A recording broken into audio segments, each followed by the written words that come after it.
All right, welcome back to the Krueger Show, everybody. Larry Krueger with you on a Thursday night. And I thought, man, with 49er minicamp scheduled Tuesday, Wednesday, Thursday, let's talk a little 49er football with the guys I want to talk 49er football with. And that is on the bottom of the screen right below me, the great Jack Hammer is in the house. Kitty Corner, if you will, the great Grant Cohn is in the house. Don't confuse the quality control. And then Ryan Smith, who everybody who follows the Krueger Show channel recognizes, and Ryan's most likely going to cover the Niners for an international entity as the NFL is in kind of a global push right now. The three of us, not Rye, but the three of us were actually at minicamp and saw this thing kind of firsthand. Today was canceled, by the way, so I could have done this earlier in the day. But why don't we start right in on the minicamp and on the 49ers this year, because the Niners will not convene and meet again until training camp. What is your guys' number one concern, I guess, for the 49ers going into training camp? And why don't we start with you, Jack? I think the number one concern that I have with them is what's going to happen at center and really in the interior of the offensive line. I think they're going to be okay there, but I think if you look at this team, they're pretty deep everywhere, and that's really either center or nickel. That's pretty much the only areas where they're really weak, where they don't have guys coming back that you know of. So I think those would be my two areas to look at.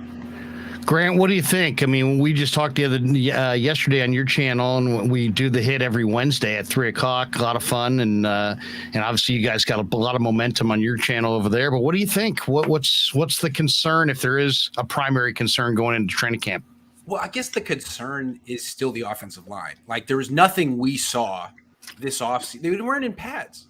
So that's still a question that hasn't been answered. Do they have a good offensive line? They have a great left tackle, but left guard, center, right tackle, what's the story there? So no clarity on the offensive line. And then I feel like they haven't shown that they have a starting nickel on this team. They're trying to find guys. Sam Womack looks promising, but he hasn't played with the starters yet. And he may be a guy who's more ready to start year 2 than year 1. I don't know. Do they have a starting nickel week 1? Or is it going to be like Dante Johnson, who's a excellent backup but not a starter? It's an important position. Those are my questions. Yeah, my question, I want yours too, Raya. Mine is just, can Trey stay healthy? But that's all connected to the offensive line, right? It's all kind of one. It's like, can the O-line be good enough to keep Trey healthy? Because if Trey goes down and you're leaning on Sudfeld, all bets are off for the season. Go ahead, Rye. Give me your thought on what you think is, the key issue going to camp. Just for the season, also just, I will preface this with, I haven't been at camp. I've been a little bit in Warriors mode right now. But for the Niners, just for the season, I'm thinking, is this roster talented enough? And is Shanahan a good enough, offensive play caller to, sort of get us through the rough patches with Trey that we know are going to happen. And then hopefully, by the end of the season with so much improvement, we can be gangbusters going into the playoffs. That's kind of my concern. What was the biggest takeaway from the OTAs, the whole thing? Grant, why don't we start with you? It's hard to know like what's real, what's not real, and what's impactful, what's just mini camp and it's nothing. What do you think? What happened in mini camp that was substantial? That's a great question. I think it's clear. This was all about Trey Lance. The Niners told Jimmy, don't be here. This is Trey Lance's opportunity. This is his dress rehearsal. We're going to give him an opportunity to not just impress us on the field, but to be the leader, to take over, to express his personality. And he did it. In every press conference, he was a totally different than last year. He was really talking about his personality, his leadership, and it seemed like he was taking ownership of the team. And then he went out and played really well in front of us. I think it shows that he's ready. And that they don't need to bring back Jimmy. They don't need to have a quarterback competition this offseason. They need to get rid of Jimmy. And the whole idea of keeping him away and letting Trey just sort of blossom was smart, and they should stick with that. That's what I think. It was the right plan. It worked. Jack, what do you think? I mean, Trey is so much for the Niners this year. I'm kind of with Grant. I think Trey looks great. I think he's ready to launch, and I think he's going to be better than Jimmy. I think there's indications already that he's going to be better than Jimmy. What was your big takeaway from minicamp? No, I agree with everything Grant said. It's the way, and you as well, the way that Trey Lance performed throughout camp. He did everything that you wanted to see. He was consistent. He was able to hit, throws at all levels of the field, especially we saw it yesterday with the deep ball. He hadn't really done that very much in the beginning of camp. So we've seen everything from him. And, I also, for me, the stuff that he did off the field, the way that he interacted with the media, totally different guy from last year. And I think that was probably the biggest takeaway for me was just how much more comfortable in his own skin and being in front of us than he was last year. That is a great point because he seemed like he has it all in perspective. And then the fact that, he's got coaches, he's got scouts, his teammates, there's people in his ear, all the different quarterback gurus he's working with in Southern California. Now Jerry Rice, Steve Young. But it seems like he's taking it all in at his own pace. He's taking it in stride. I like that he's talking to Steve Young because I think Steve Young, and just from doing the radio with him the last couple of years, has an emotional investment in this kid. It's not just like he's not just the ex-Niner quarterback. He's like really sees where Trey is, where he was. He sees the parallels. He wants to help out. Steve. Steve's awesome. You gotta love Steve, man. Yeah. Because look, what are you going to get from Steve? Steve is the one who is. He's like the big brother. He's like the uncle. He's the one who cares the most about the Niners. Joe has an axe to grind. I love Steve. I grew up a Steve fan. I'm Team Steve. I'm sorry. No, that's straight facts. Like that's what you want from your legends is you want them just participating with the team and just like, on board, but not in a ridiculous way, but on board. Yeah. So, I mean, to me, the two deep balls got the headlines, but to me, it was the day before that I really liked because the windows in the red zone are so small, and everybody talks about Trey's accuracy. But I thought in the practice where he's throwing red zone passes, his passes were right on. Now, granted, it's mini camp. How much credence do you put in it? But that to me was the best thing I saw out of Trey in this mini camp is his accuracy in the red zone. What did you guys think of him the other day?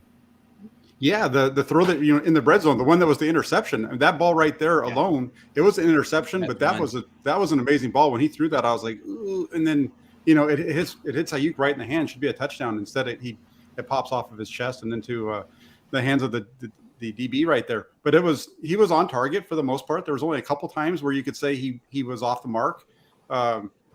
He showed everything. He showed the mobility yesterday, scrambling on one. A couple days before, he stepped up in the pocket, moved out to his right, and tried to hit Ayuk. So we saw a little bit of everything from Trey Lance this week. What did you guys make of year one of Trey in the two starts? I mean, what did you make? I don't think I talked to either one of you or any of you guys after the Arizona game, but man, to me, that was so much on Shanahan. It was a weird game plan, and then they had a totally different game plan for Houston, and it was not an impressive first half, but Trey got it going in the second half. So since that's really all we've had of substance to look at him, give me your evaluation of what we were seeing last year in the regular season with this kid.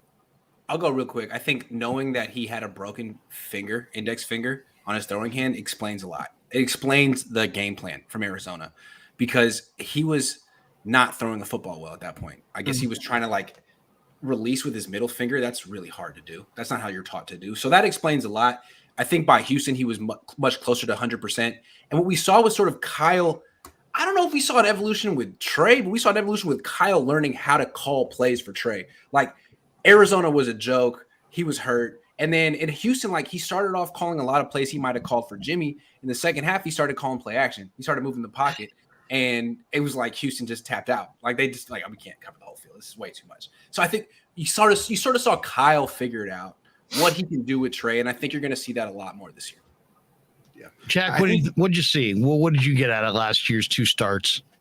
I think even the Arizona game when they lost and his numbers weren't all that good, he played better than his numbers. I didn't think it was all that great when I first watched the game live, but then when I went back and watched it, and Grant and I did the film breakdown afterwards, I felt like he played much better throughout that game than I thought watching it over in the beginning.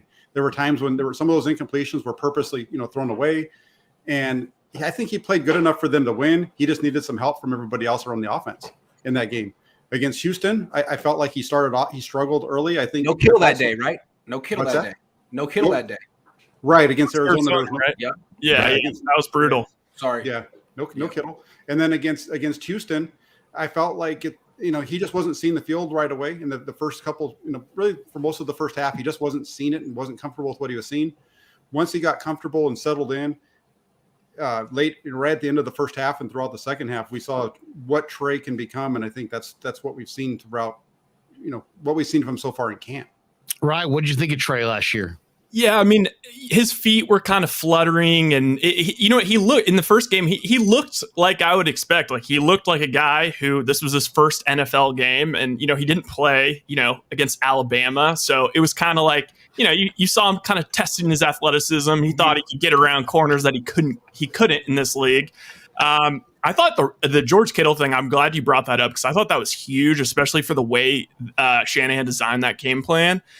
There was actually one play where I swear to God, it was going to be a 70-yard Trey Lance rushing touchdown, and Dwelly just botched it, and they ended up, I don't know if it was a juice check or I can't remember, but anyway, they kind of had on the fly, they turned it into something else. But I thought Shanahan had some interesting stuff in that game, but overall, I kind of just throw that out. And then, versus the Texans, he looked super comfortable. He looked like about what I'd expect. I'm surprised there's so many people that are, I don't know. There's a lot of stone thrown at Trey, and I think it's kind of just a fun. It's a fun argument to have that he didn't play well last year, whatever. Because there's such a small sample size, it's kind of hard to argue against. So yeah, that's my thought. They totally remade the offensive coaches this year. It's all, you got Chris Forster there, but you got a bunch of new offensive coaches. Why is that? And how do you think, what is it still going to be the exact same Shanahan offense? Or do you think we see dramatic differences because you do have a new, a wide receiver coach and a new, several new offensive coaches, really new quarterback coach? Is the offense going to look the same, or you think we'll see changes? I think it's going to be similar with a few wrinkles, but I think for the most part, it's going to be what we've seen out of the Shanahan offense. But there's going to be a few wrinkles, maybe a little more out of the shotgun, those types of things. That's what Lance was, familiar with. He was pretty good out of the shotgun when he was at North Dakota State. I know he took a lot of snaps under center compared to the other draft picks last year, but he played out of the shotgun quite a bit, and I think that fits his style, and I would expect to see maybe a little bit more of that, but most of the offense is going to be similar to what we've seen. Yeah, I think it's going to be different emphasis. There's going to be way more shotgun, like a lot more shotgun. There's going to be much more shotgun runs between the tackles, less outside zone, more play action, more downfield throws, more. It's going to be the same offense, but they're just going to be emphasizing totally different parts of the playbook. Which is good. I think that the old Jimmy Garoppolo offense a little played out. What about all this talk? There's been several stories about Trey, and they all seem to kind of come from an internal source, but they never ever sourced. So we're kind of left to kind of just wonder. Do you think those sources are ex-49er coaches who are just talking to NFL sources saying, Trey struggles here and Trey struggles there? Do we have any, is there any belief that that's coming from former 49er assistants? What do you guys believe? Who's the source of those leaks? Oh, yeah. No doubt. I don't know for sure. You're on the record on this one. I don't know for sure, but it does sound like the former quarterback coach has an axe to grind on this one. It doesn't seem like the former quarterback coach, who's now the offensive coordinator at Kentucky, really was a big Trey Lance fan. But I don't know. So it's probably good that he's not there anymore. Exactly. Probably good that he's not there anymore. What do you guys think is the impact of Brian Griese? I think he gives you the veteran presence that the 49ers kind of are looking for. I know, Larry, I listen to Steve Young all the time when you guys talk to him, and one of the things that he talked about towards the end of the year was, or I think it was after the season, was the 49ers need to bring in a veteran quarterback that show him everything, like this is what you need to do and this is how it works, all those kind of things. And in Brian Griese, they kind of got that guy, but they don't have to pay him as a player. Instead, they have him, as a coach in the room. I think Griese's there going to help him a lot off the field. I mean, that's what I think. I think he's going to be the media. He's like the life coach. Right, the life coach. Like, hey, you know what? I just did what you're doing. I did all of this a couple decades ago, and this is how I handled it. You think it's tough replacing Jimmy G? I'd replace John Elway.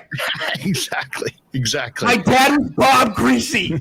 Don't talk to me. Yeah, exactly. Exactly. Don't tell me about Garoppolo. Yeah, exactly. I've done that. I've been there, done that. Hey, Larry. Go ahead, right? Following up on that, so do you think that's the reason why they brought in Brock Purdy as well? Why they drafted him? Like, do you think they were super impressed with? Like, I kind of am at a loss with him just because personally, I love, if you look at like the Ravens, I love the fact that if Lamar goes down, they can run the same exact offense. Why Brock Purdy? Like, we want consistency and we want everyone to get used to doing the same thing. It's like the Warriors. They're not going to just, they have Jordan Poole running the Steph system. There's a reason why everyone expected the Niners to sign Tyrod Taylor this offseason. There's a reason. Yeah, exactly. Yeah. Well, okay, that's another thing. Why don't we hit that real quick? When the 49ers initially decided to move on from Kaepernick, it was explained to the media that the reason that he was moving on is because that you wanted to have a quarterback with a similar skill set backing up your starter. And now that whole philosophy seems to have been thrown out the window. Otherwise, why are we not looking at a Tyrod Taylor? So maybe you just say stuff at certain times to make it so you can do what you want to do. I mean, that's my read on that. That's just that you just kind of making it up as you go. I mean, let's throw that out. I mean, we'll get to the press conference. Yeah. Hey, this is a tough one. Why did I cut Colin Kaepernick? Right. Yeah, I need an answer. With his political stances, it was about scheme. Right. The film never lies. The film never lies. Yeah. But I mean, he hasn't been consistent with that. And so do you think that was just what you said at the time to part ways with Kaepernick? What's your thought, Jack? Yeah, I think that's just what they said at the time, because they can run a lot of the same offense with both Purdy and Sudfeld that they run with Lance, but they can't do all the same stuff in the run game that they do with them. That's where it changes. In the passing game, it's similar. But in the run game, that's where the biggest change is. So I think they can still get by with it. But when it comes to the Kaepernick thing, I think it was that was an easy way to get out of it without looking bad at the time. Yeah. I think also, especially like with the offensive line, like we may be having all these young offensive linemen, and I just don't like the fact that it's possible, if Trey goes down or misses time, that all of a sudden, we're switching everything up. And that actually gets me thinking, like, I don't know. Are we not going to see as much running from Trey as, we kind of are expecting, or at least, scripted running? Because that's another big question I have, especially for you guys who have been at camp and watching him, is like, I can't really tell how fast he is. Like, he's definitely fast. He's not Lamar Jackson fast. He's not Cam Newton, bruising. He's kind of like somewhere in the middle, like maybe like a slightly lighter Josh Allen. Is that? He's an athlete. He's mobile, but he's not a runner. I mean, he did have 1,100 yards. He's a very good scrambler, but their zone read package was totally unsuccessful last year. So I don't know if it was the scheme thing, but they got to figure that out. I agree with that. He's a guy who's at his best if he's scrambling. I don't like him on the design runs and all that kind of stuff. He did it okay at North Dakota State, but now he's at the NFL level. These guys are all bigger and stronger and faster than what he was dealing with, where he could run over linebackers at North Dakota State. He's not going to do that in the NFL. We've seen the 49ers try that with him, and they've been really unsuccessful with it in short yard situations. They need to just run their offense. And could he run away from the defense like the way like a Kaepernick could if he got to the second level? Like, do you think he could run, if he got loose, do you think he could make it? Or is this more Kaepernick was faster, but I think Lance was more elusive in the pocket. Okay. Quick. Yeah, I mean, definitely I Kaepernick like was faster, though. Definitely faster. Kaepernick, when he would open up his stride, was super duper fast. He made. I mean, when he took off running in the Super Bowl a couple times, it was like, wow, look at this guy. Yeah. He was flying. The thing about Trey is that, that Arizona game, they had 16 runs. I think it was like a 9-7 split, like 9. It was like either 9 designed and 7 scrambles, or 7 scrambles and 9, whatever it was. But it was on the designed runs. He took a hit on every one. On the quarterback scrambles, he took a hit on like 3 of them. On the quarterback scrambles, he averaged like 13 yards a scramble. On the design runs, he averaged like 3.2 yards per run. So I don't want to see designed runs. I don't want to put the quarterback in harm's way. To me, that's a major, let him scramble because you need to scramble. It's the NFL. But the designed runs, man, maybe 1 or 2 a game maximum. That's how you do it. That's 1 or 2 a game is the threat. You want the other team to account for it, and they know it's coming once, and that one could be the touchdown that wins the game. That's how Seattle always did with Russell Wilson, but not a steady diet of it. No. Yeah. Risk reward. I want when you're running your quarterback, say that to yourself. Risk reward, because if you pick up these 2 yards, how important is it if you're starting Nate Sudfeld for the next 5 weeks? Let's talk about Purdy for a second. Where are you guys with the Purdy Sudfeld competition? I like Purdy, and I think he's going to beat out Sudfeld. I know Sudfeld got the money, but is that mean that he's got the number 2 job locked up, or do you think Purdy could beat him out in the preseason? Because I think Purdy will. Well, the Niners are going to try to keep both, and they're going to wonder, like, is any team going to be impressed enough with Purdy to snatch him away from them? I'm not sure that's going to happen, but I do agree with you, Larry, that Purdy's better than Sudfeld. I don't really understand why Sudfeld's in the NFL. Like, he's been here a while. He's like 28 years old.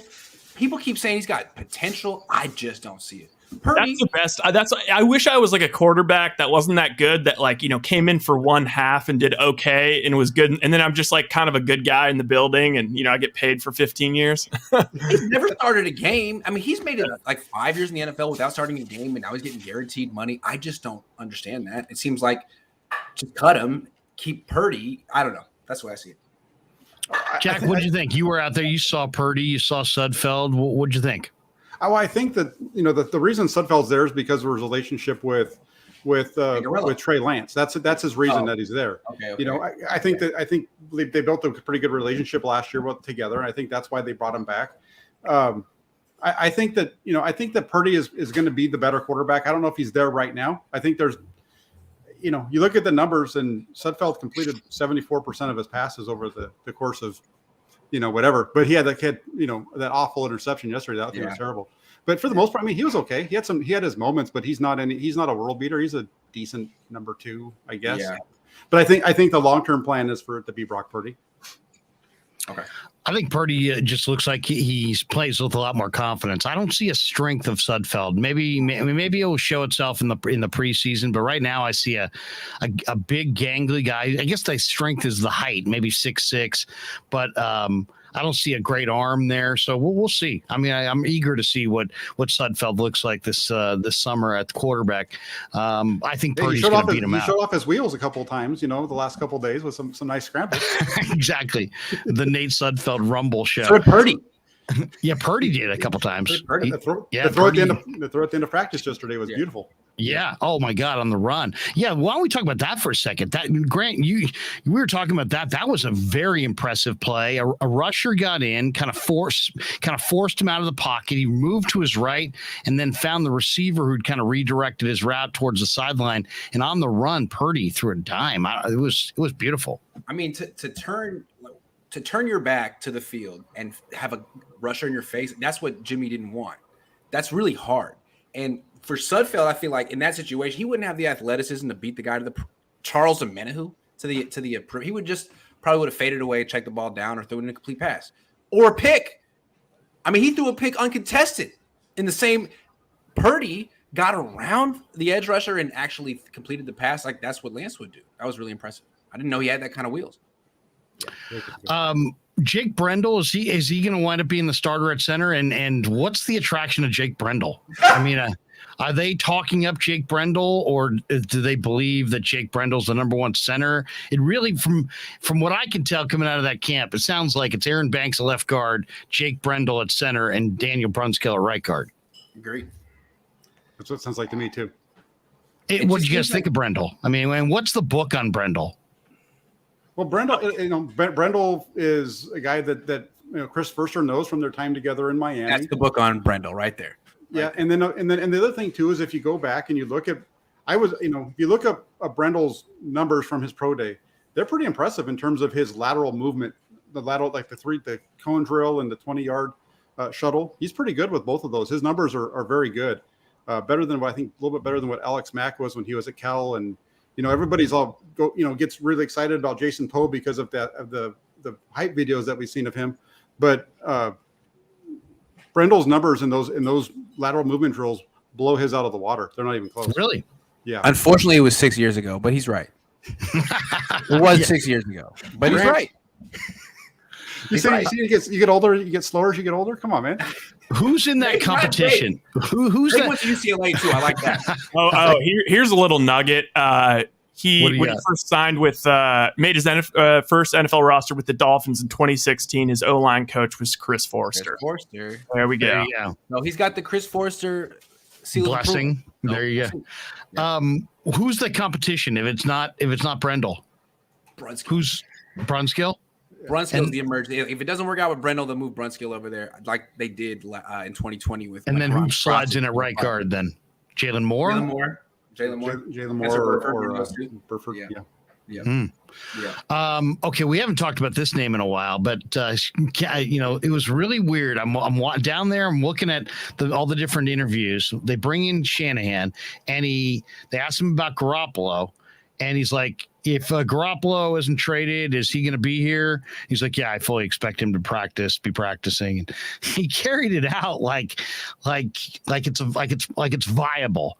Right. Is Jimmy Garoppolo in Santa Clara wearing Niner gear practicing a viable thing, or is there no chance we're going to see that this summer?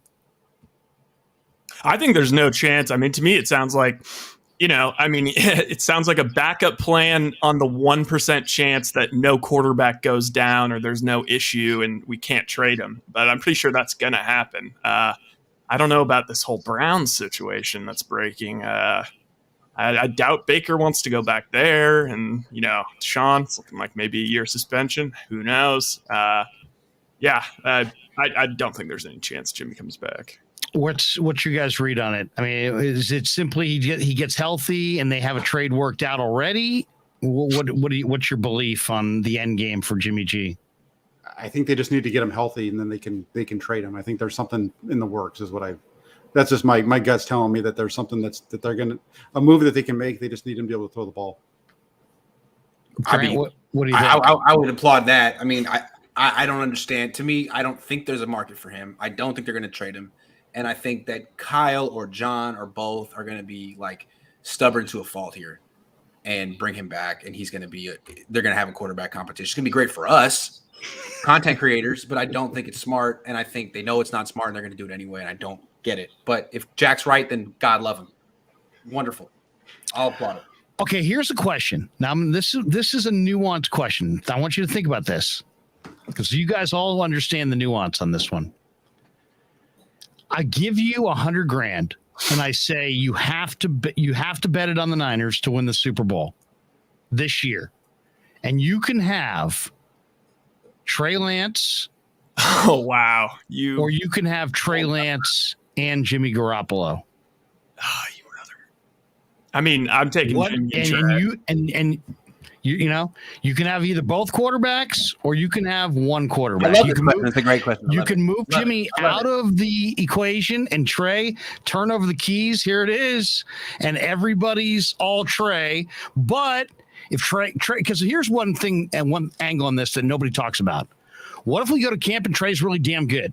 What if we go to preseason and Trey's really damn good? What if we play the first 5 weeks of the year and Trey's 5-0 and really damn good? Oh, yeah. Oh, wait a second. It's week 6 and Trey suffers an injury. And now Trey's out 10 weeks. And now you've got this awesome quarterback that you think you can win a Super Bowl with because he's flashed unbelievable talent and taken your offense to a level that Jimmy could never take you to. But you can't make the playoffs because Sudfeld can't beat anybody. And so it's all You don't pack have it your away. Colt McCoy who can buy you time. Right. So you got to pack it away for next year. So you can have Jimmy. I mean, you can have Trey, or you can have Jimmy and Trey, and you got $100,000 and you can win the Super Bowl. What are you going with? Oh, Jimmy and Trey. I mean, if you're asking me what's the best thing for Trey Lance's development, I would say no. I'd say it's about winning the Super Bowl because that's what it's about to Jed. That's what it's about to Dr. John York. That's what it's about to the Niner fans. Yeah. No, I mean, actually, that's why I put a bet. Larry already knows this, but right before the Rams game when the Niners were 3-5, the Niners were 100-1 to win the Super Bowl.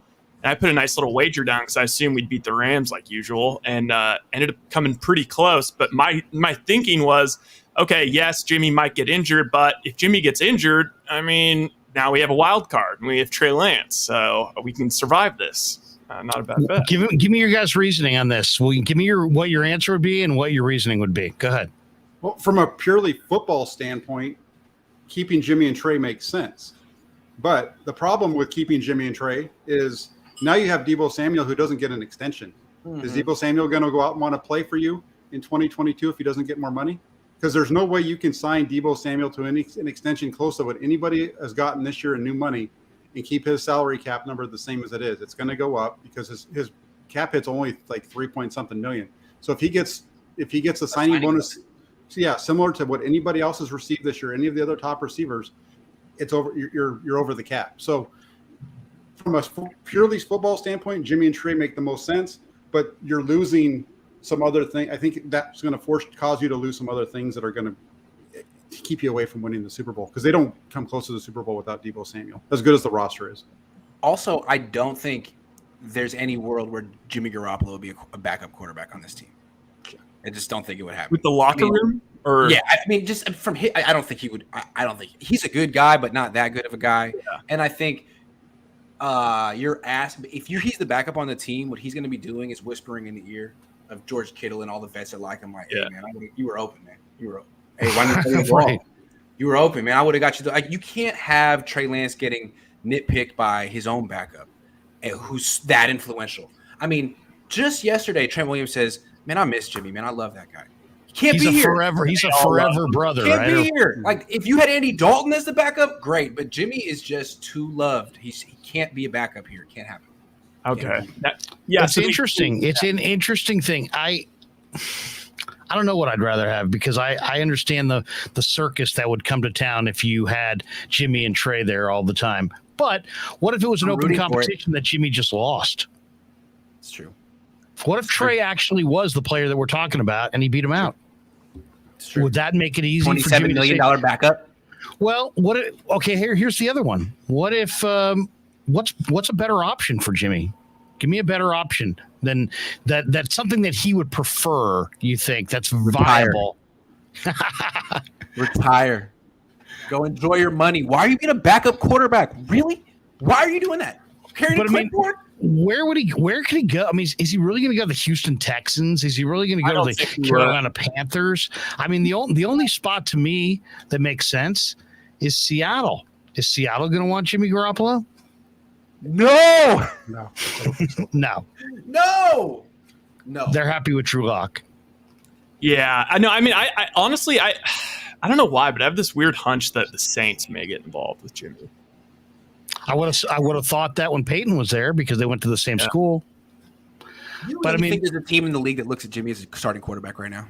I think if his Grant, I think a lot of it is about the contract. I think if Jimmy were there and he was there at 10, you might have some interested parties. If he's there at 5, you'd have a lot of interested parties. At 25, there are no interested parties. None. Plus, the one thing about Jimmy that you can't deny is like the dude has whatever it is, like the magnetism that just he threads that needle of being a super handsome guy who you're like, God, I hate that guy because he's so handsome, but also he's one of the boys. And then, I think for a franchise, maybe that's like kind of like what we'd call like a poverty franchise that, needs a culture change. I think that he could be a good bridge quarterback for them. Honestly, the way he came in, and I don't think he's the same player that he was when he first came in pre-ACL. But when he first came in, like I felt like all of a sudden we had swag. Like all the guys started believing in him. So I don't know, for whatever that's worth. I think that there's coaches out there that value that. All right. Where's he going then? Is he going to be released? Is he going to be traded? What's going to happen with Jimmy? I think we just have to wait till there's an injury or something happens. Yeah. They would actually bring it. So Grant, you think Kyle would bring him back? Yeah. I think Kyle keeps saying it. I'm not going to trade him. He seems very stubborn here. And I think Kyle goes against common sense sometimes. His personnel decisions leave a lot to be desired. So let's see. I'm sorry. Is this all, by the way, about the compensation? Is this what this is about? Is this what we talked about on your show, Grant, that Lynch is going to be judged by what the compensation is here? Lynch what is and this? Kyle, both of them. They're both about. It's about the compensation. You think? I think it is very much so. I think they know they probably could have got more from him last year. They kept him last year specifically to rehabilitate his value and get more from it. Backfired, and they're trying to act like the only reason they're not getting a first-round pick or a second-round pick from him right now is because he had surgery. Like, no, that's not the reason.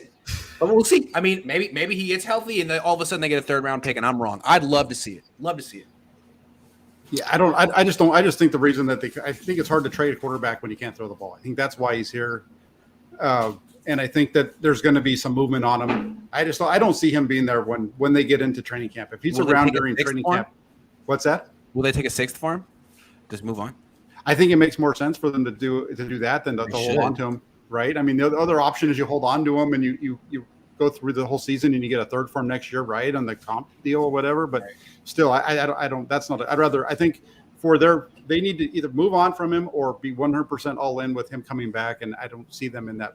I don't see them wanting to bring him back. I think they're just kind of towing that line because they want to make it. They're just trying to, they're trying to make it seem like they're going to keep him, when in reality they want to move on. But even if they sell him, even if they agree to trade him for a 6th or a 7th round pick for essentially nothing, they still have to find a team that has $27 million in cap space. Well, no, not necessarily. Jimmy would have to be willing to restructure his contract. You have to find you have to find a team that wants to commit themselves for multiple years to Jimmy Garoppolo. Yeah, you need to find a team that's willing that's wanting to keep him for more than 1 year. It's got to be a 2, like a 2 or maybe 3 year deal. Very interesting. It'll be interesting to see if are they holding him just because they thought maybe somebody gets hurt and then all of a sudden you get some bonus trade partner you weren't banking on, or do they have a deal set? CJ Beathard got hurt. I saw that. Another guy. Jacksonville. Tough as hell. Yeah. Nobody's tougher than CJ Beathard. He can go be Trevor Lawrence's backup in Jacksonville. That's right. You got Trevor Lawrence there. Okay, a couple other things. Defense. Let's hit a couple defensive topics. To me, what is my primary concern on defense is that DJ Jones meant everything to their inside run game, and that teams didn't try to run inside on the 49ers because of his presence. And now without him, I don't know. I don't think Ridgeway is DJ. I don't know if Kinlaw can stay on the field. Those are the best options to anchor against the run. How concerned do you think, or how much diminished are the 49ers against the run up the middle without DJ Jones, do you think? I think Javon can do what DJ did, but Javon has to play. So if Javon's good, I think they're good. Otherwise, I think they got a lot of trouble because Kevin Givens is a good player, but he's not the run defender that DJ Jones is. And I agree with you on Ridgeway. Yeah, I agree with what Grant just said. I think that with Javon Kinlaw is going to give you more as a pass rusher than what they got out of DJ Jones. I don't know if he's going to give you exactly the same amount of against the run, but I don't think it's going to be a big drop off. I think there might be a little bit of a drop, but it's not going to be major. That's my big concern because DJ Jones was so damn good against the run that I think in some ways He's so unique in that spot. Okay, I believe a lot of the things they tell us at camp. The one that I had a hard time, like I just my eyes, what my eyes were telling me and what I'm hearing from the Niners didn't add up, and that's Drake Jackson. So let's talk Drake Jackson for a second. What do you guys see with Drake Jackson? What were you expecting to see? What did you see? Because I don't feel like I saw what I needed to see, and I'm not seeing the same player that they're describing when they're talking about him. Bosa was glowing, D'Amico was glowing. Right. I've heard nothing but incredible things about this kid's bend, his motor, his on and on and on. And I don't see that. I see kind of a combo. To me, he looks like a defensive end has a lot of bad weight, or he's an undersized defensive tackle who needs to, get stronger. He didn't look like D Ford. Tell you that right now. Give me your guys' thoughts. What did you think of Drake? I thought that Drake Jackson was somebody who, like, everything that everybody said about Drake Jackson as far as his bend, his explosion, all that stuff, that showed up during individual drills when all he was doing was running around the hoop and doing those the drills that they do as defensive linemen. He looked good there. But then you put him in the 11-on-11s when he's going up against offensive linemen, and he doesn't have anything. He doesn't have any moves. He's not very good with his hands, at least not yet. The undrafted free agent out of Minnesota, Schluter, just shut him down on Tuesday multiple times in a row. So I think that he needs to develop some other move or some other things, because right now he doesn't. You know how it is. These guys in the NFL are good. You're not just going to run around them consistently. You have to have other moves. And I think I wasn't impressed by him, and we'll see where it goes from here. But I think the Flyers are lucky, and he's lucky that they don't need him to perform this year. He's a project. I thought there's a possibility that he might be able to hit the ground running, but it's like he needs to remake his body. He almost kind of reminds me of the last second-round pick the Niners had, Aaron Banks. Like, there's a vision for him, and he might become elite. But right now, like, go back and look at the photos of him from the combine. Where did that guy go? That's not what he looks like at all anymore. Like, I know. It's weird. It's really weird. I don't know why he did it. Maybe the Niners told him he needed to be 270 pounds. But I think he did it before his pro day. It's very strange. If he could, like, lose 19 pounds before week one, that would probably serve him pretty well. Right. I know you haven't seen Drake Jackson, so I won't ask you about him. But who do you guys – hearing this? What's that? Yeah, I mean, it's if you're a Niner fan, you're hearing this, you're like, God, I was, because I think some people were hoping that he would start opposite Nick Bosa. Okay, so who would you say is in line to, if Grant is right and Drake Jackson is a project, and I would say, based on what I've seen, I would agree with that. Who's the next D Ford? Is it Ebukam? Is it Teray? Is it a Menahue? Jordan Willis? Alex Barrett? I don't know. Those are the candidates. Who do you think is going to be the number one guy opposite Bosa off the edge? It's going to be Samson Ebukam and Kimoko Teray. Teray's going to have it. I also like Jordan Willis. I think Jordan Willis is good. I do too. Yeah, I think Willis will get a shot. Menahue? Jack said this on my channel before. He's going to be the new Arden Key.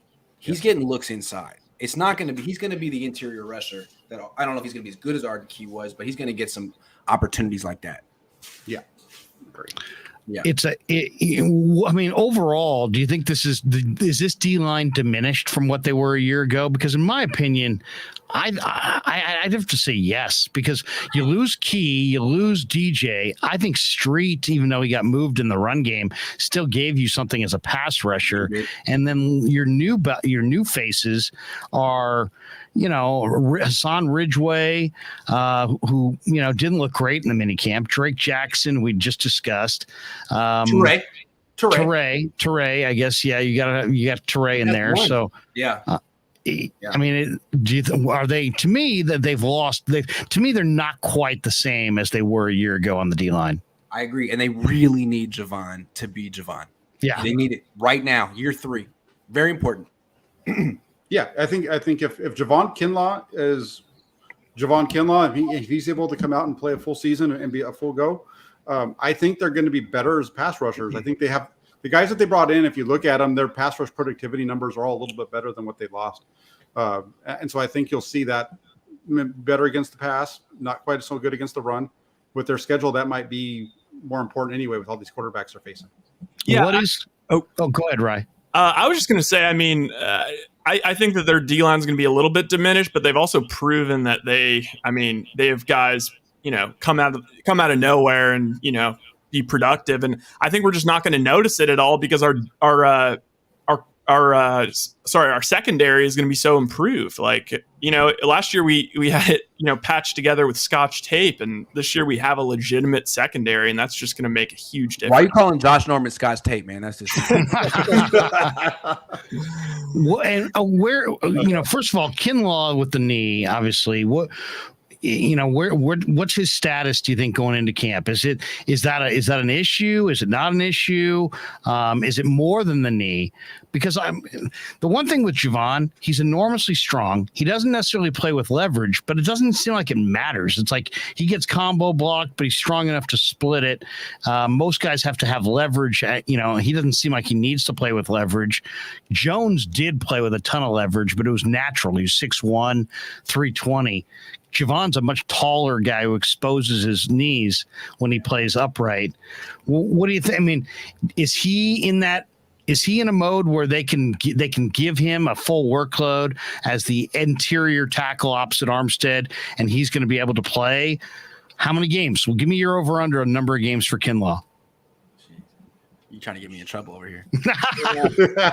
No, I'm not going to do that. But what I'm going to say is, what I want to see is, before the games, I want to see him play every day in training camp, because for him to become like a Pro Bowler, like a real pass rusher, he needs to improve, and he can if he's actually doing the drills every day with Chris Kasarik. And he didn't do that last year. He came into the season like basically not doing anything in training camp. So if he can have a full training camp, I'm team Javon. I'd like to see him like just get through like a full slate of practices before I predict how many games he plays. Slick, Larry, slick. What do you think, Jack? How many games for Javon Kinlaw? Yeah, that's a tough one. I mean, if he can play 12 or 13, I think that's a win for the Flyers, but they need him to play more than that. They need him for all 17 or 16, somewhere around there, if they're going to win this season. And I'm with Grant. He needs to be practicing. Once he's healthy, he needs to be out there, because that's something we talked about repeatedly last year during training camp is, it's one thing if you're Nick Bosa, everybody knows what Nick Bosa is. You're coming in, but Javon Kinlaw, he's never proven it, and so he needs to be taking those reps in the one-on-one drills and everything like that, which he never did last year. He never took part in one-on-one pass rush drills against the offensive line. That's right. Correct. Was that more because of his he's spending so much time rehabbing, or is that just kind of yeah? Okay. He would practice a day and then he would have a setback and he'd be in and he would. Yeah. I don't know. I mean, that seemed like what was happening. Okay. Manage something. And now he's had ACL reconstruction, so it's supposed to be okay. But again, he didn't do anything in OTA's minicamp. So I'm just curious, like, when is this going to change? Is it going to be first day of training camp? In which case, wonderful. I'm all in. Sometimes it takes guys, like, they have to get a little bit older before these things kind of come together, like with your body. I mean, it's weird to say that, but also maybe he lost a little bit of weight. Maybe that helped him, take a little bit of G forces off the knee. Also, this is a question I have, and it just related. Is like, why do you think that Lynch, Shanahan, whoever is making the drafts, draft picks, why do you think they have such an affinity for these like guys that have chronic injuries or coming off of injuries? Because to me, I feel like I don't know if it's their training staff or whatnot, but it seems like anybody who steps foot on that field, it gets injured. I mean, it's been better the past couple of years, but it seems weird that they're taking so many risks with these injury-prone guys. It's a Parag Marate value pick, It's like, I think it's about value too. I think it's Trent was looking for value. Where he lost me was Marcus Lattimore, because anybody who saw the injury saw that it was catastrophic and that it was going to end any ability he would have to play in the NFL, and to still take him in the draft. I mean, it was like, what? Trent, great, you're a scout. Do you own a TV? Did you see the game? That was baffling. But Trent Baalke loved that, guys, right? I mean, he loved investing in the guy with the ACL because he thought they would be devalued. And I do understand that. And I think that's why they keep doing it. And it's like, where's the track record of success in your organization? Right. I mean, for every Frank Gore, there's 15 guys who wash It worked out. with Frank. Yeah. Also, 20 years ago. Yeah. I hear people talking about like the way Belichick does things, and like they treat like if you pull your hamstring, they kind of treat that as like that's your fault. Like you need to be conditioned. So I don't know. It is your fault, and that's why Travarius Ward, first thing he does is Danny Gray, Ty Davis Price. I'm looking at you like, what's going on, guys? Better be conditioned. First impression here. What's going on, guys? Come on. All right, a couple last ones before we let you go here. All right, go ahead. Who's your number one back for the Niners this year, guys? Who's gonna be the number one guy? Is it Elijah Mitchell? Is it Sermon? Is it Ty Davis Price? Is it Jeff Wilson? Who's gonna be the Niners' number one running back? Trey Mason. I'm gonna go last. Okay. I'm gonna say Mitchell. I thought Mitchell was really good last year. And also, what was his injury? He said something, right? It popped up. He got something in the offseason. It was nothing major. I didn't have a major injury. It was a knee. He had surgery on a knee.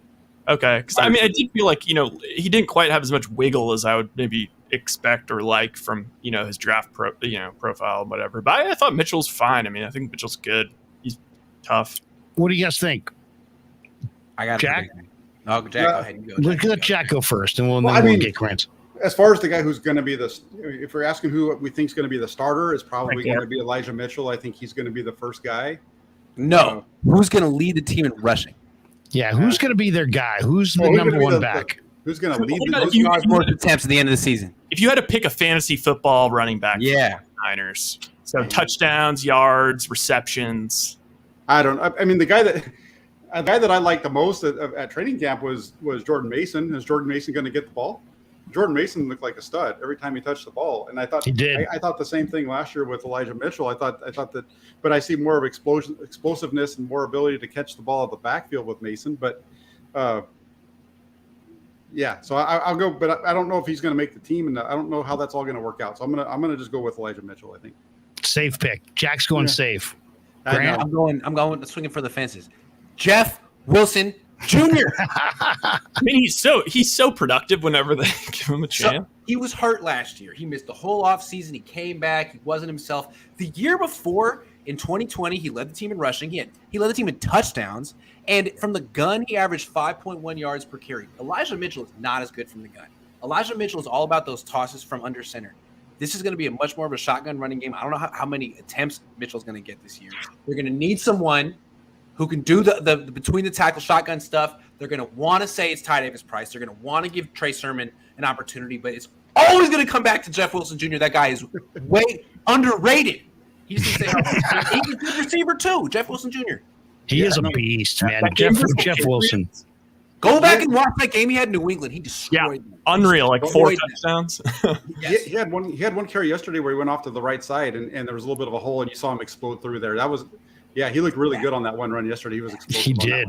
He looked a lot faster than I remember him from a year ago. Like maybe a year off the injury, he's doing better. I'm going to go with the LSU rookie. I'm going to go TDP. Greg Cosell loves him. I watched his film. I thought this guy looks like he's got pick and slide. He's got quickness. He can hit the hole. And then I heard people say, well, he doesn't have any long runs. But then I'm watching the Florida game, and he kept running away from that defense. So he had massive game against Florida, big game against Kentucky. I don't know. LSU's got some really good players. I'm going to go Ty Davis Price. Nobody said Deebo. Nobody said Deebo. Yeah. Two last questions before we let you go. As we're coming up on an hour here. Secondary. This is like the big question, I think, in a lot of ways. This is a major question area for the Niners. How good is Talanoa Hufanga? How good is George Odom? Did they add anybody in Samuel Womack or Quantrez Knight or Leon O'Neal or Castro Fields or how good Charvarius Ward? Who's going to be? Is Jason Verrett going to stay healthy? Is Ambry Thomas a starter? starter? Is Samuel Womack a starter? Is Lenore a starter? To me, there's so many interesting questions in this secondary, and they could come together or not come together, and it might have a huge impact on the year. So where are you with the Niners secondary? To me, You think it's good? You think it's a subpar group? Is it going to keep them from winning? What I'm looking at is I see a much improved secondary and not a much unimproved defensive line, but I see a defensive line that's regressing and a secondary that's improving. Well, I think it's all about Javarius Ward. Jimmy Ward's a hell of a player, but everyone else is like, their Niners are always looking for a diamond in the rough. The undrafted free agent, the 5th round pick, and they find him sometimes. But Javarius Ward is a big time addition. They invested a lot of money in him. He's injured now. He should be fine in training camp. He needs to be really good. And if he is, then the secondary will be improved. But it's all about Javarius Ward right now. We'll see how good he is. I mean, I think he's better. I mean, he looked really good going up against Brandon Ayuk. That's a good start. Yeah, I think the secondary is going to be. Hold on one second. No problem. My son decided to get something out of the freezer. I think that overall the secondary is going to be way better. I mean, I love the depth that they have out there. You've got Travarius Ward kind of sets the table, and then you mentioned it. If Jason Verrett is healthy, the starting cornerback group, they have some studs there, and I really like Samuel Womack. I like everything that I've seen from him when it comes to his ability in man coverage. He has the ability to run with everybody.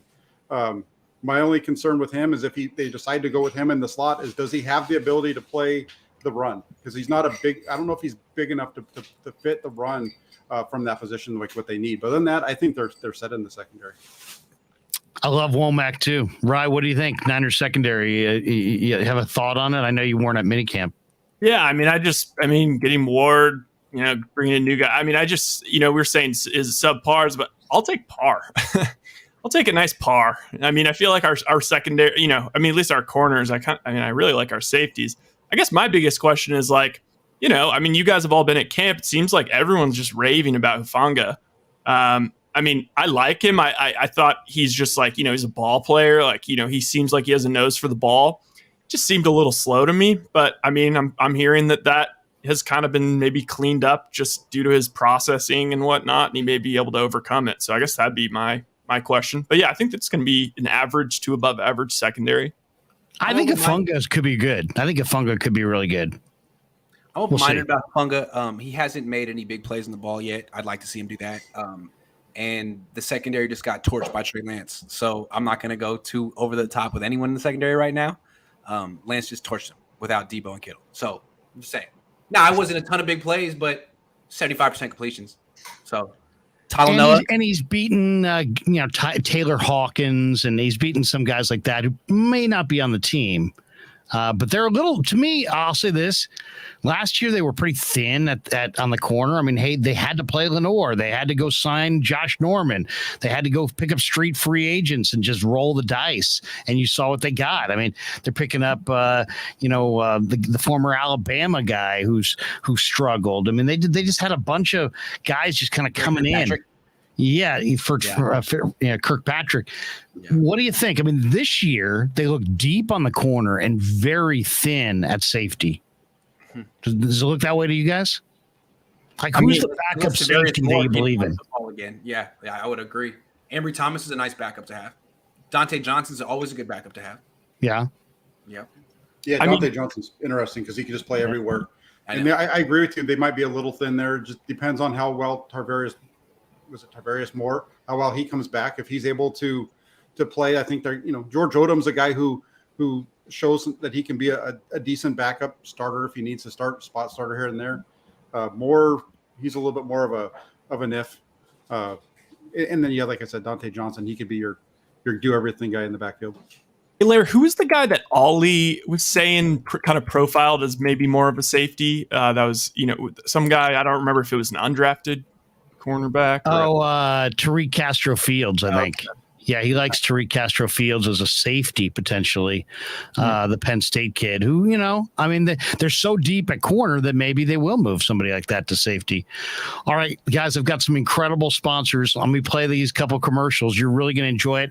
And then when we come back, I got one last question, and then we'll call it a night on the Krueger Show. Larry Krueger here for Telmetrics. Thanks to Casey Bateman and the good people at Telmetrics. If you're an occupational therapist, if you're an orthopedic surgeon, a chiropractor, a physical therapist of any kind, Telmetrics is designed for you to use in your practice and will greatly benefit your patients.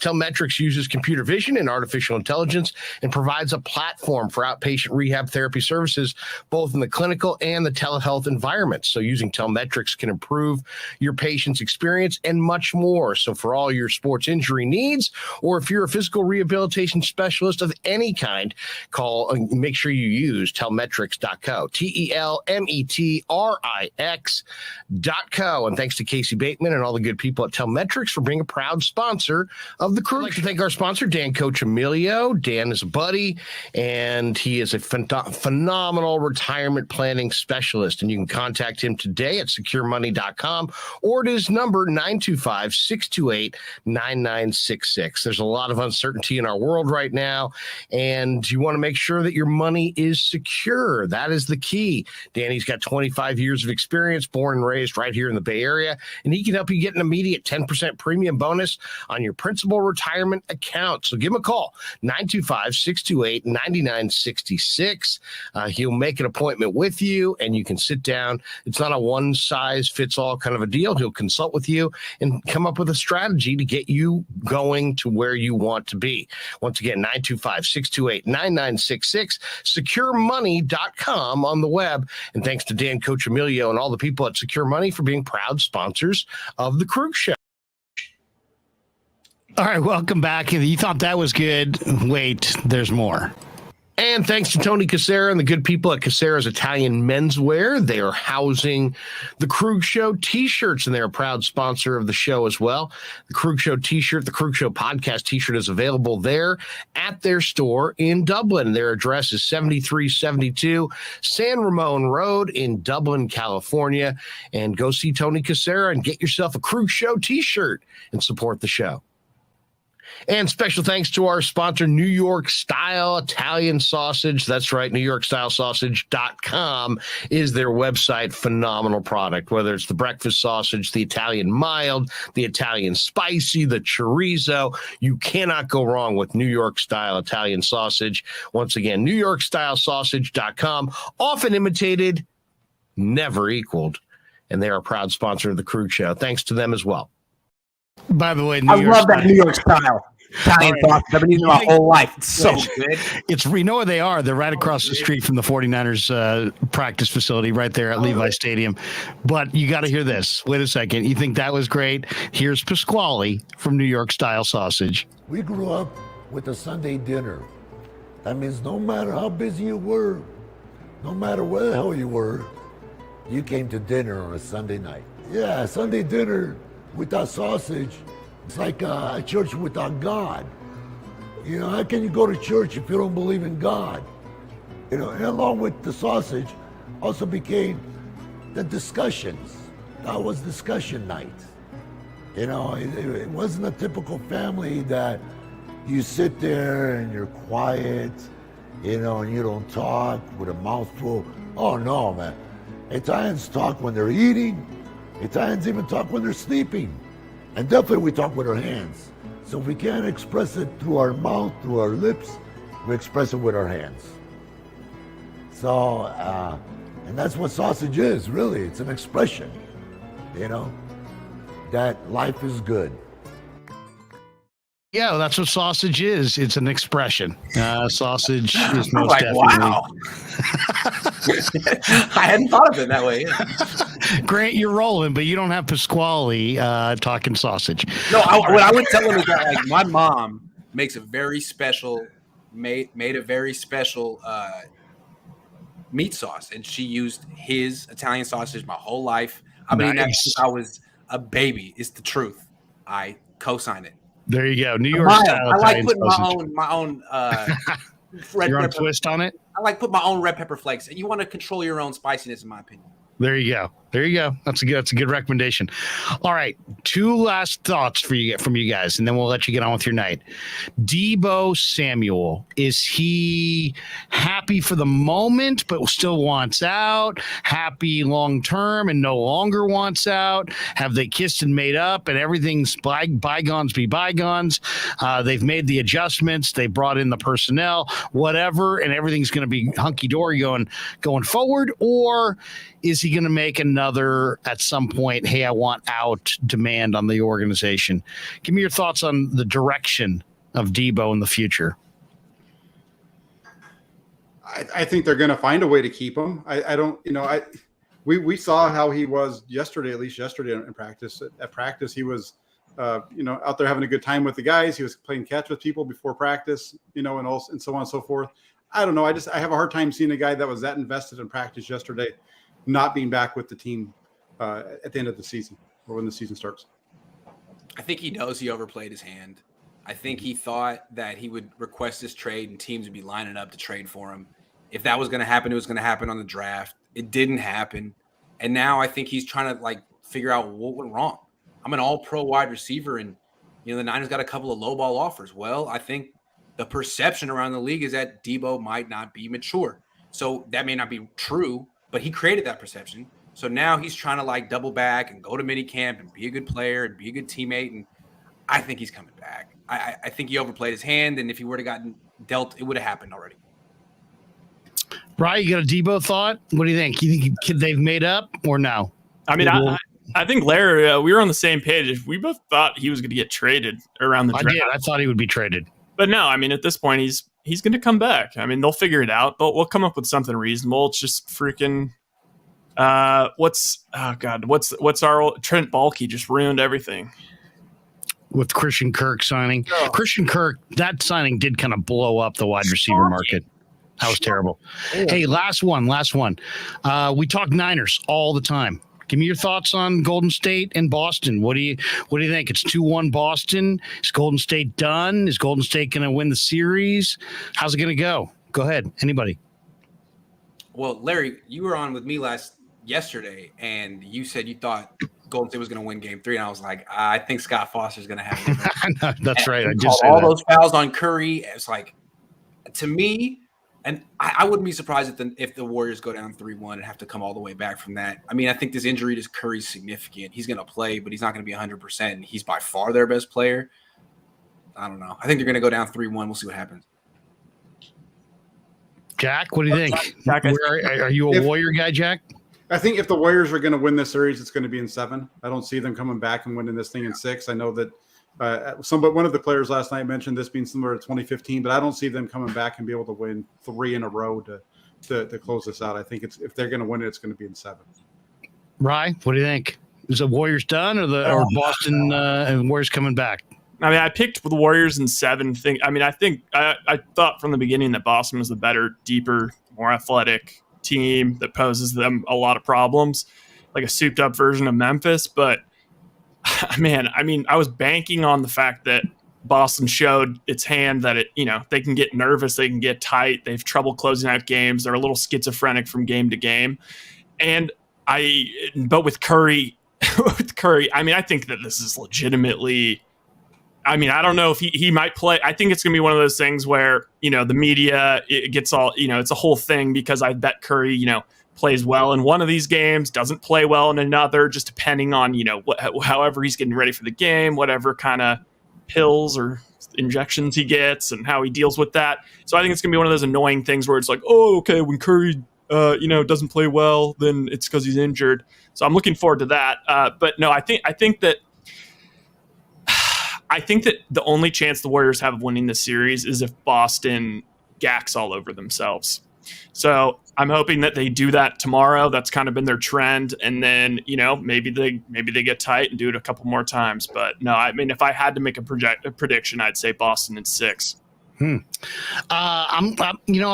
just look at the NBA. Everybody's got recency bias in the NBA. I just think that what we just saw, everybody thinks, whoever won game 1, oh, they're in total control. Oh, whoever won game 2, oh, they're in total control. Now Boston's won game 3, they're in total control. I think the Warriors are one dominant first quarter run away from taking the momentum, winning in Boston, coming back home 2-2, and then it's about winning a game at home. So can you win a game at home? Yeah, I think you can. Now you got Boston on the brink of elimination with 2 to win 1. So and I think Golden State will win it. I don't know if it'll be 6. It might be 7, but I like Golden State to finish them out. I think it's going to be really tough, but if Golden State takes game 4, like I think, then I think the momentum is back in their side, and it's a very precarious thing. But I like Golden State. I like Golden State to win out. So is game 4 tomorrow? Yeah, game 4 is tomorrow. Curious how healthy Curry is. I mean, that's a big deal. I know. That's the big factor, really, right? I mean, if Curry's not healthy, put a fork in them. And it was interesting seeing Shanahan right there. One of the things I wanted to ask Shanahan is, who's your Draymond Green? Who's the guy on the Niners that gets everybody up and ready to go? Grant Cohn. Yeah, outside of Grant. Yeah, I'll take it. The podcaster with so much to say.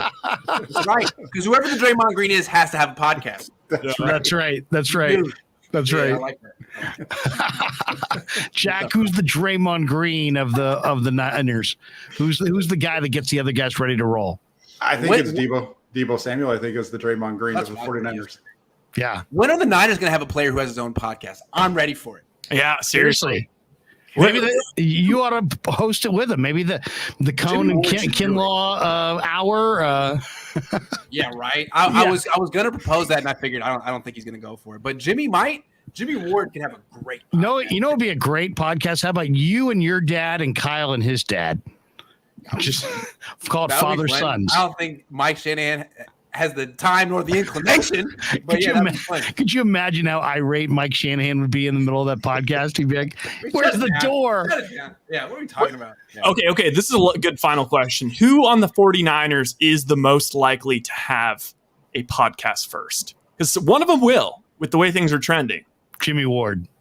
Ward? I mean, Kittle. He hasn't done it yet. But it's got to be someone really famous. Like, Draymond's leveraging his fame. Yeah. Kittle. I'm surprised it's not Kittle. I'm surprised Kittle. Yeah, I'm surprised. He almost does stuff with the pardon my take guys already. Yeah, He's almost a Barstool guy already. Yeah, Kittle.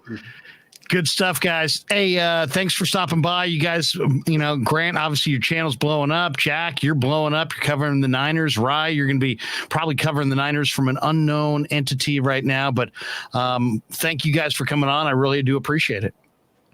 Have a great night. Yeah, never met a man I've been scared of. Careful, you gon' get exactly what you asked for. Careful, whatever you bring me getting handled. I answer to no one, I don't need to hassle. Yeah.